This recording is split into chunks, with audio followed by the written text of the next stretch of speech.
Hello and welcome to the Evening News for Friday, November 22, 2013. I'm Afanash Ramzan. Thanks for joining us. In the headlines, Granger warns government about bilateral relations with Venezuela. More scrutiny needed before issuance of gun licenses. President Ramotar says Youth Parliament promotes democracy. Guyana TNT Agriculture Agreement forging ahead. Macorp opens $20 million Port Paituma branch. Now for the news in detail. Opposition leader David Granger has warned government about the underlying messages sent by Venezuela when it seized a vessel which was conducting seismic research in the Essequibo River last month. Svetlana Marshall reports. Leader of the Partnership for National Unity, David Granger, said his party strongly believes that the move by the Bolivarian Navy of Venezuela to seize the Technique Pradana, which was conducting seismic surveys in Guyana's exclusive zone on October 10, was intended to bar economic development in Essequibo. Siding with the government, the opposition leader said the seizure was unlawful, noting that the unwarranted use of force goes against the Charter of the United Nations. He further opined that Venezuela's action is consistent with past occurrences. The Essequibo annexation was the first recorded incident. The Venezuelan government, under President Raul Leoni Otero, who was president from 1964 to 1969, placed an advertisement in the Times newspaper of London on the 15th of June 1968 to the effect that the Essequibo belonged to Venezuela and it would not recognize economic concessions granted there by the Guyana government. President Leoni then issued Decreto numero 1152 of the 9th of July 1968, purporting to annex a 9-mile wide belt of sea space along Guyana's entire Essequibo coast, and requiring various agencies of the Venezuelan government, including the Defense Ministry, to impose Venezuelan sovereignty over it. It was also pointed out that President Rafael Rodriguez, during his 1979 to 1983 presidency, blocked Guyana's attempt to permit petroleum exploration rights off the Essequibo by Demitex, a German company. As he flipped back the pages of history, Granger also alluded to the Mazaruni obstruction when President Luis Capins prevented the development of the Upper Mazaruni hydropower project.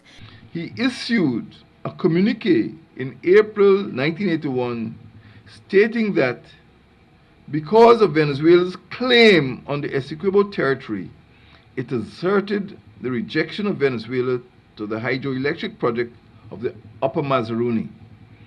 Venezuelan Foreign Minister Jose Alberto Zambrano Velasco wrote a letter giving the president of the World Bank an ultimatum to refrain from financing Guyana's Upper Mazaruni hydroelectric project. Despite Venezuela's generosity, Granger pointed out that the country has never altered its maritime strategy or policy relating to the Essequibo. APNU is also calling on Venezuela to comply with Article 33 of the Charter of the United Nations for a Pacific Settlement of Disputes and to desist from resorting to force in the Guyana-Venezuela matter. Reporting for the Evening News, I am Svetlana Marshall. In light of the recent Middle Street shooting, which left 4 persons dead, Chairman of Security and Governance to the Private Sector Commission, Jerry Govaya, said that police should be more observant and more so encourage them to use the proper criteria before issuing gun licenses. Bisham Muhammad explains. License issued every year, a license, a firearm license, you need to personally take your license in every year to the police, and there's a reason for that. So as you're there and you're dealing with the police is not just a matter of collecting your money, I imagine, and writing up the new license, but it's also to observe you for whatever moment in time that happens. And that is why the police insists that every individual firearm holder go to their respective police station, wherever that is, designated area, to have their license renewed. Govaya also explained the criteria that should be used when someone makes an application for a firearm license, while noting that in the case of the businessman, police are not solely responsible for his actions. And I expect that the time that the police would normally take to process an applicant would be where they would do the due diligence, where they will check a person's their behavior, their repetition, They would do a background check in the person, not only in terms of their credibility and integrity, but also their sanity. And so that the police, the reason that there's an investigation period when a person applies for a weapon, it is because of that. If a person went insane and mentally unstable, that you could always blame the police, because the police don't always, they're not, I mean, these things could actually happen overnight to a person. Daily pressures, family pressures, and so on. He added that in Guyana there seems to be a tendency for someone to be an owner of a firearm license, since there is no act to address the issue sternly. And even if this man did not have a licensed firearm and he intended to do what he did, we operate in a society today where people seem to be able to buy guns. And unfortunately, our own parliament voted on the firearm bill, which was meant to tighten the whole, all the conditionalities surrounding firearm components of firearms, and possession of firearms, and importation of firearms, and so on. And so our parliament also holds a serious responsibility. Gavai explained that family members should become the police and be more vigilant on what is happening around their household, as in the case of the businessman. A very close relative of this gentleman had actually reported to the police that they were dissatisfied with his behavior and worried about his behavior, and nothing happened. And all I could say to you is that I hope we learn from this. I hope we learn from these signs in society, and our friends and family. We must report them, and it will save our own lives and may save other people's lives as well. The official further stated that a license is just a privilege and not a right. Therefore, it could be taken away at any time.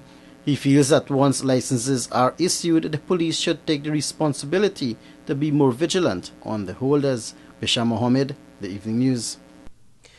Strategic Security Service has been ordered to pay $787,000 to the Region 6 administration as compensation for losses at the National Psychiatric Hospital. Over the past month, there have been 2 breakages at the bond of the National Psychiatric Hospital at Fort Kanji, and a total of $787,000 worth of items missing from the bond. According to Regional Chairman David Armagon, the administration is holding the security firm responsible. He says the administration has since withheld the exact sum for payments due to it for services rendered. Strategic Security Service provides security services to all government sites in the region, including schools and hospitals. The 13th sitting of the National Youth Parliament opened on Thursday after President Donald Ramotar addressed the young legislators on parliamentary norms and practices and the current situation in the National Assembly. Samuel Supnandan reports. Head of State President Donald Ramotar says the National Youth Parliament aims to inculcate a spirit of democracy among the nation's youths. Ramotar made this statement on Thursday during the Parliament's opening ceremony. This Youth Parliament, by offering an opportunity for young people to have the discussions and debates in this form, I'm sure will contribute to the important thing of inculcating and entrenching democratic norms and democratic forms of behavior within the society, despite sometimes the frustrations that we face. Held in the Eastern Conference Room of the Ghana International Conference Centre, the Parliament-like setting included members of Parliament on the government and opposition sides. Among them are individuals with ministerial portfolios, those in the shadow capacity on the opposition side, and backbenchers. An order paper similar to the document used in the National Assembly was circulated, carrying the names of MPs and the order in which speakers are to appear. Members were also slated to participate in a main debate on the need to regulate the media in Guyana to make it accountable, transparent and responsible to the public. The opposition, represented by 26 members, tabled a motion calling on government and non-government parties to honor obligations to the nation's youth and work towards feasible and long-term solutions for the problems at the University of Guyana. The opposition also demanded the National Youth Parliament's involvement in offering solutions for the problems at the tertiary institution. The government tabled a bill that called for the opposition to support several developmental initiatives, including the Chetty Jagan International Airport expansion, interior area airstrips in the Amaila Falls hydropower project. The National Youth Parliament is held each year in November with a subvention from the government and fundraising activities. Invitations are extended to youths from across the country to become members. For the Evening News, I'm Samuel Suknandan. The governments of Guyana and Trinidad and Tobago have moved one step closer to finalizing agreements for the establishment of a cooperation agreement. Samuel Suknandan tells us more. Trinidad and Tobago Food Production Minister Devant Maharaj told local media operatives that a decision would be made within 2 weeks as to the locations that would be made available for this venture. He said the working meeting was to further cement the agreement between the two countries, which follows through on the JACTU initiative proposed to the CARICOM region decades ago. Maharaj added that the objective of the initiative is to use it as an example for CARICOM. Both ministers have now agreed to the areas in which entrepreneurs could look to invest in. We finalized what the technical team had spoken about in their previous meetings in terms of the commodities, 6 commodities that were identified to be pursued. And these include animal feed such as corn and soya and sorghum. However, it's not limited to those. The meat production, small ruminants in particular, root crops and value-added products such as cassava flour and so on, legumes and aquaculture. A technical team will meet in 2 weeks to agree on the harmonization and standardization of policies and strategies that would facilitate importation of products and crops from Guyana to Trinidad.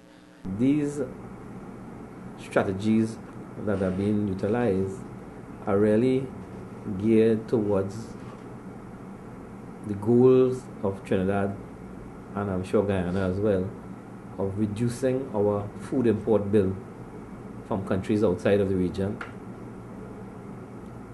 for increasing our own food security interregionally,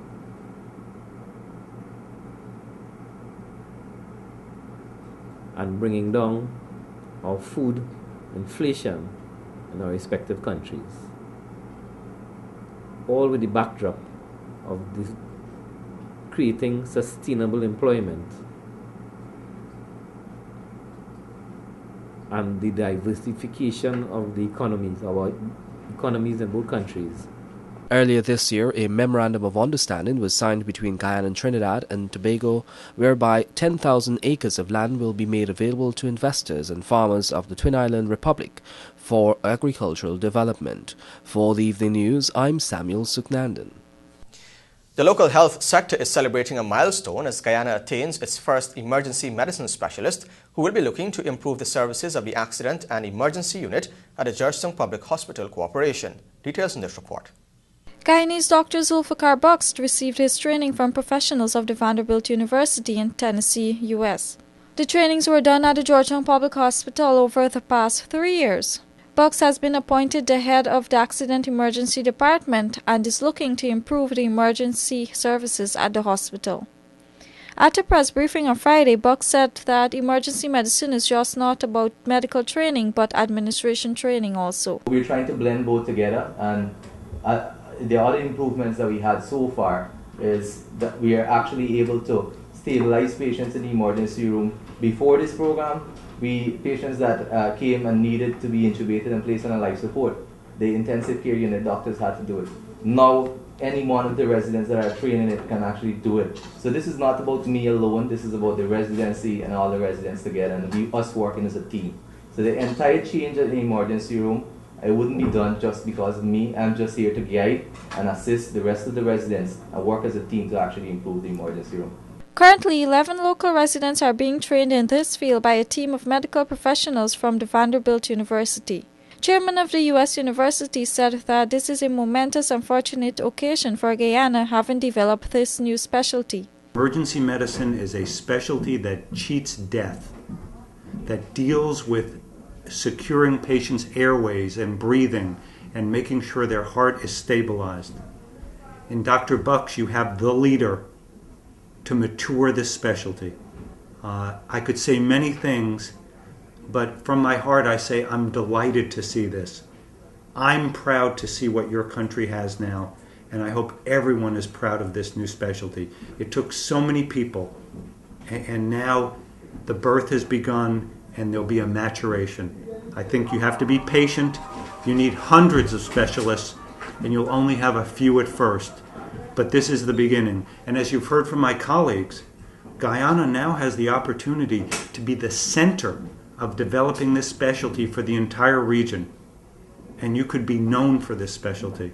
Meanwhile, the medical director of the Vanderbilt Emergency Department pointed out that Dr. Box is the first of many bona fide and well-trained emergency medicine specialists. He explained that this collaboration was funded by several agencies, including the Vanderbilt University, the Ministry of Health, and the Georgetown Public Hospital.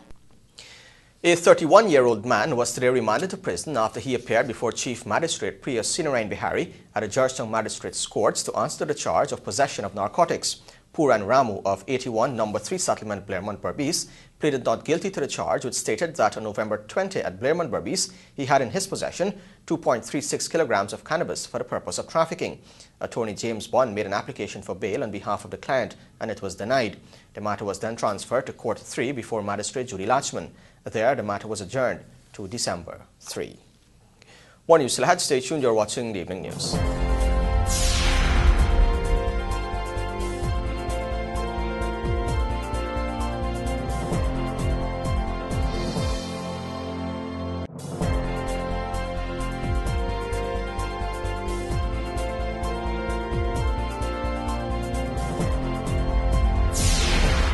This is the Evening News. Welcome back.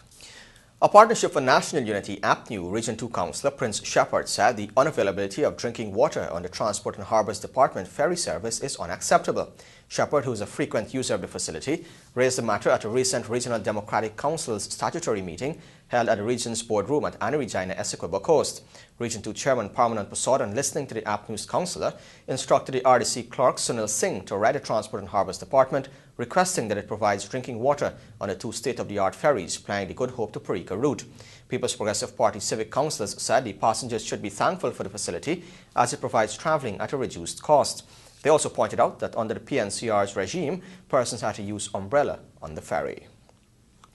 Meanwhile, Region 2 Chairman Parmanand Prasad has urged residents living within the district of Pomeroon Supernam to dispose of their garbage and house disposal in a more dignified manner.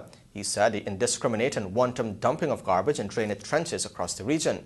Prasad made a call during the Region 2's Regional Democratic Council statutory meeting for the month of November, while noting that many drains and trenches are clogged up due to shameful dumping of garbage. He said that many contracted trench cleaners are facing turbulent problems in removing the same. He warned that this can lead to serious flooding, especially during the rainy seasons. Macorp Guyana has taken its services into the heart of the mining sector in Port Kaituma Northwest District. Vanu Manichan reports. The new branch located at Dion Stall Main Road, Port Kaituma, was commissioned on Thursday. At this $20 million outlet, mining operators can find spare parts for machinery and all mining equipment. What is not in stock will be sourced from other branches in Guyana and beyond. Macorp's Managing Director Jorge Medina said that this branch is opened in this prime mining area to provide sustainable integrated solutions to its customers. We supply integrated solutions. We don't supply equipment. We don't supply spare parts. Along with the equipment, we want to bring a package of solutions, not only to sell the parts that is needed to keep them equipment in operation, but to advise customers the best way to apply the equipment and the best way to operate the equipment and some other practices that will improve the profitability and efficiency of your operation. Because keep in mind that the success of all of our customers is our own success. Meanwhile, Natural Resources Minister Robert Prasad said that government supports all mining activities as long as they are in keeping with laws and regulations. And I want to challenge suppliers, including Macorp, that when we talk about integrated solutions too, we must not only focus on it being profitable, being sustainable to the mine and the operation, but integrated solutions must also support the regulations and the act that we have for responsible mining. And that is an emphasis that I want to encourage suppliers such as Macorp, because If you want mining to stay, to progress, and to be efficient, we must also ensure that it is done in accordance with our laws, with our regulations, and also with good mining practices. The company's product support manager said that this initiative by MACORP has confirmed its commitment with the mining sector. We want to ensure that we're reaching out to address the needs of the miners and to help them be successful. Earlier this year, we learned about the gold price falling and the claim of the miners to reduce cost of operation. We believe with this initiative, we are addressing and we're listening to this, and we're helping to support our miners to have a better performance and to reduce their cost of operation. The products available at the newly commissioned branch will be sold at an 8% increased price to offset transportation expenses. Digicel was named a winner at the 2012-2013 Corporate Citizens of the America, the CCA Awards, on Wednesday night at a glittering ceremony in Washington, D.C. The CCA Awards are an initiative from the Trust of the Americas with support from the Organization of American States, the Inter-American Development Bank, and the AES Corporation. Digicel was named the winner in the Vulnerable Communities category for its Digicel's Foundation Education Program in Haiti, which sees it on track to build 150 schools by 2014 and deliver training to over 600 teachers, who each will receive more than 450 hours of training, mentorship, and professional development. Other winners on the night were IBM Latin America for its Corporate Service Core program in the Economic Opportunities category, and CEMEX for its Comprehensive Assisted Auto Construction program in the Citizen Security category. The Trust for the Americas is a non-profit organization affiliated with the Organization of American States. More news still ahead. Stay tuned. You're watching the Evening News.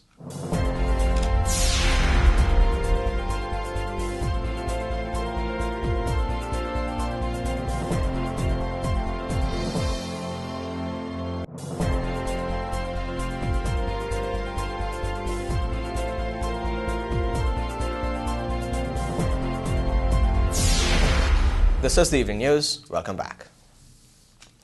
Republic Bank on Thursday honored 5 of its top Right Start account holders who excelled at the 2013 Caribbean Secondary Education Certificate CSEC examination during a simple ceremony at its head office, Promenade Court in Newmarket Street, Georgetown.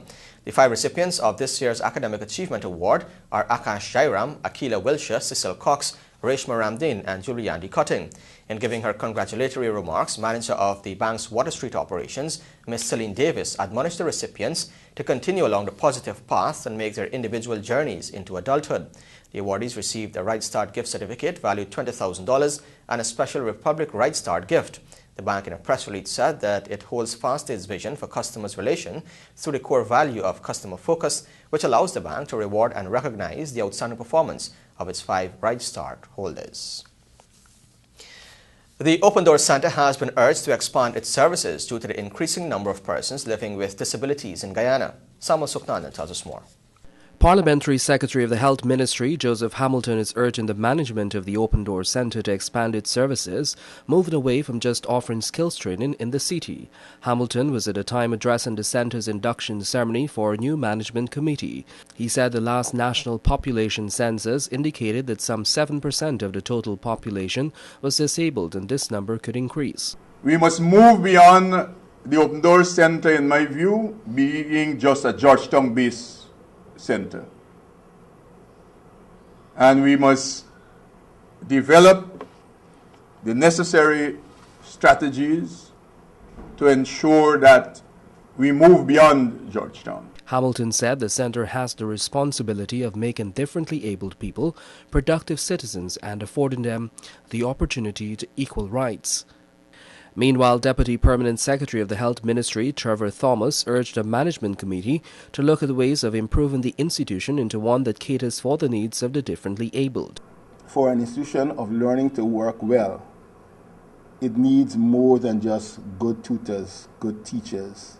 It needs more than just a very robust curriculum. It needs more than just learning resource materials. But there's need to have a body that can coordinate and synergize all of these things so that the objectives can be kept before the minds of those who are managing the institution, so that we can constantly be looking at what we should be achieving. And this can only be done in an environment where management is given prominence. The new management committee comprises of representatives from various stakeholder groups in Guyana.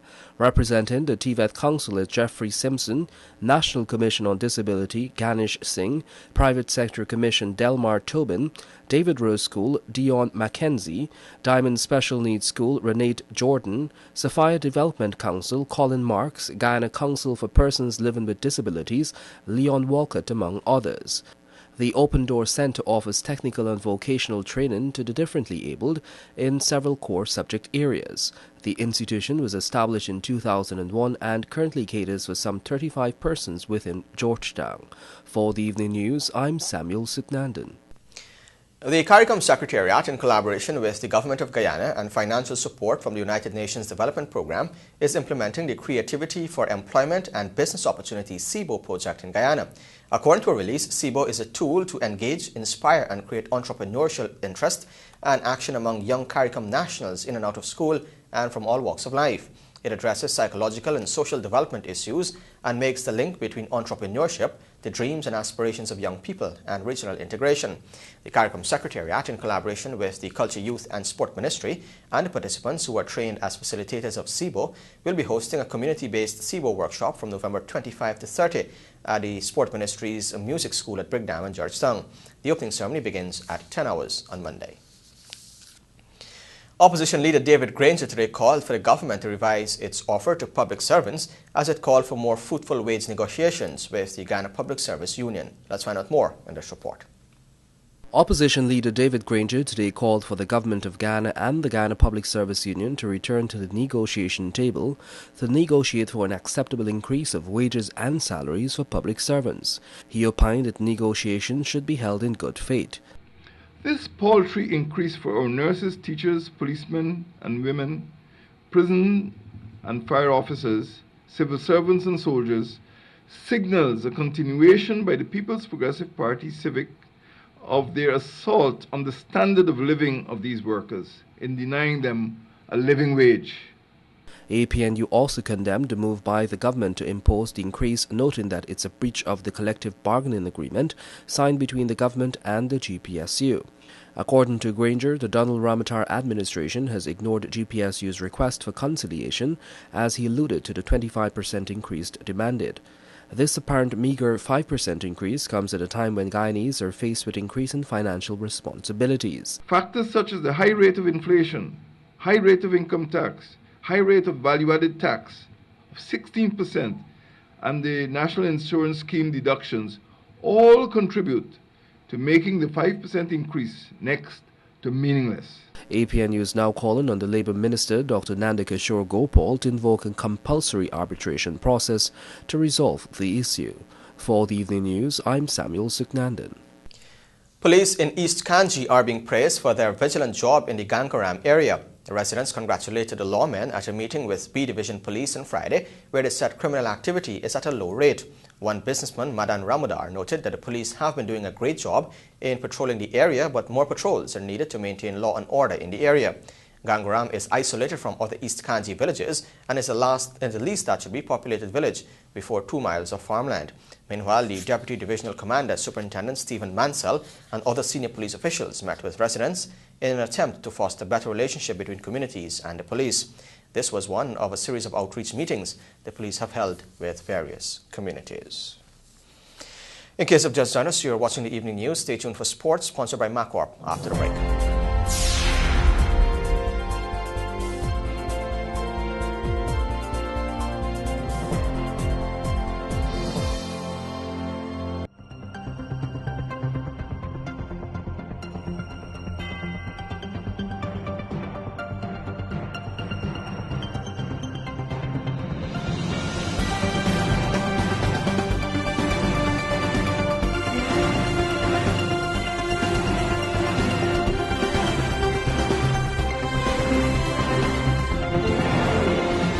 This is the evening news. Welcome back. Now for a look at sport. In the headlines, record-breaking day on day 3 of schools nationals.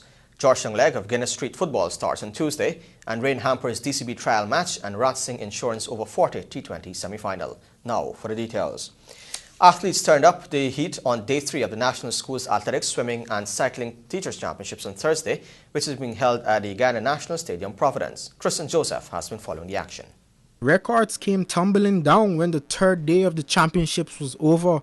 East Coast Demerara's Jason Yaw was the highlight of the day as he smashed the boys on the 18-200 meters record in a time of 22.0 seconds to capture a sprint double. The 6'3", 16-year-old also came from 20 meters behind to lead East Coast Demerara 4x4 meters relay team to a record-breaking gold medal run that ended in 3 minutes and 28.2 seconds. Upper Demerara Kokwani's Jamal Johnson is on a record-breaking spree as he broke his second record of the meet, this time in the boys on the 16-1500 meters in a time of 4 minutes and 26.5 seconds. Meanwhile, Javina Sampson, who early in the day won the girls on the 16-200 meters in 26.0 seconds, ensured that her North Georgetown team could not be caught by winning the girls open 4x4 meters relay in 4 minutes and 7.9 seconds, which was also a new record on day 3. Shannon Griffith out of District 10 doubled in the sprints by winning the girls on the 2200 meters in 26.4 seconds, while District 11's Kevin Abensets doubled as well by winning the boys on the 2200 meters in 22.1 seconds. Upper Demerara Kokwani ahead on points in athletics with 648.5 points, and North Georgetown already winning the swimming championships. A final sprint for the title will happen on the final day at the Providence Stadium to determine the 2013 champions of the event. Now for some cricket news. Rain forced the abandonment of the second day's play in the Demerara Cricket Board's 3-day trial match on Friday at the Everest Cricket Club ground. Persistent overnight and early morning showers left sections of the ground underwater, preventing any play on day 2. On Thursday, the opening day, Christopher Barnwell scored an unbeaten 105 to guide his team to 358 for 9 against Leon Johnson's 11. He was supported by Christopher Patterson, who made 93, Trevon Griffith with 53, Darwin Christian 37, and Rajendra Chandrika 27. Bowling for Leon Johnson's 11, Totaram Brishon claimed 3 for 94, and Randy Knights 2 for 38. Meanwhile, the semi-finals of the Demerara Cricket Board's over 40 2020 cricket competition, sponsored by Ratsing Insurance Brokers and Trophy Stall, has been rescheduled for next Wednesday. The semi-finalists are Lower East Coast Bulls, West Bank Demerara Mavericks, Upper East Coast Tigers, and West Coast Demerara Seals.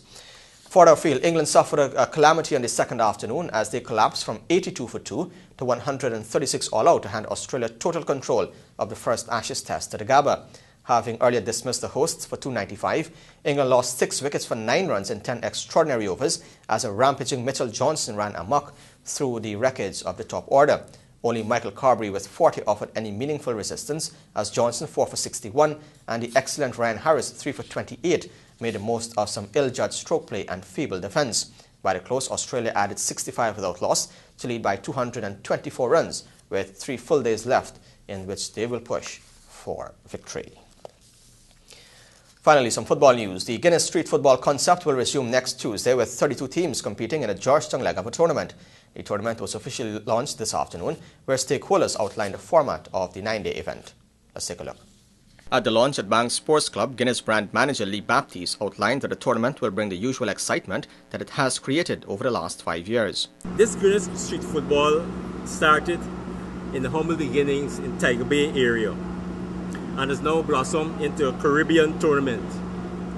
This achievement speaks to the vision and commitment of Bank ZH as a company and the Guinness brand. This year's tournament will see 32 teams vying for the trophy and bragging rights, and also to see which team will be made of more. The competition will feature 32 teams battling in 8 groups of 4. During the group phase, the teams will compete in a round-robin format, with the top 2 advancing to the round of 16, followed by the quarterfinals, semi-finals and final. The tournament will run from November 26 to December 21, with the playing venues being Demerara Park, the All Boys Town Recreation Centre, the National Cultural Centre Tarmac, Burnham Court, California Square, and the National Park for the final. Baptiste added that a new addition to this year's event is a skills segment for individuals of every team. Where each team will have to put forward one person to take part in the skills tournament. And judging from what I would have seen in St. Vincent, you know, it's not just like doving the ball, it's doing a lot of skills with the football, sticking it on your head and so on. One of the organizers, Troy Mendonca of the Petra organization, said this is the first of many more zone competitions to be held before a national competition is hosted to decide which team will represent Guyana at the Caribbean Street Challenge next year. I think we've reached the stage now where each major geographical location in the country will have their own competition. And so after the Georgetown area, we expect to do Orbis, East Coast, I think West Dem, Linden. We also have a collaboration in Bartica. The champion team will receive $500,000, while the runners-up will collect $300,000, third $200,000, and fourth $100,000. All the other teams will receive participation stipends of no less than $10,000. The Ball Weavers of Leopold Street are the defending champions. And with that, we've come to the end of sport. Of course, you can find these stories and many more in tomorrow's edition of the Guyana Times. And there's an invitation to join us on TVG Channel 28 and on Radio Guyana Inc. 89.3 in Essequibo, 89.5 in Georgetown and Environs, and 89.7 in Berbice and New Carey, Suriname. Stay tuned, your Brit reports next.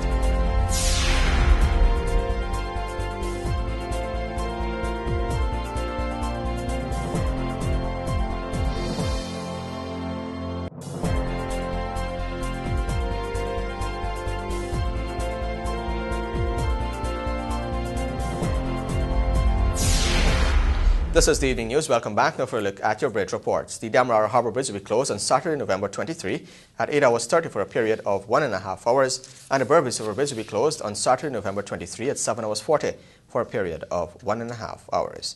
And with that, we've come to the end of the Evening News for Friday, November 22, 2013. I'm Afanash Ramzan. Thanks for watching.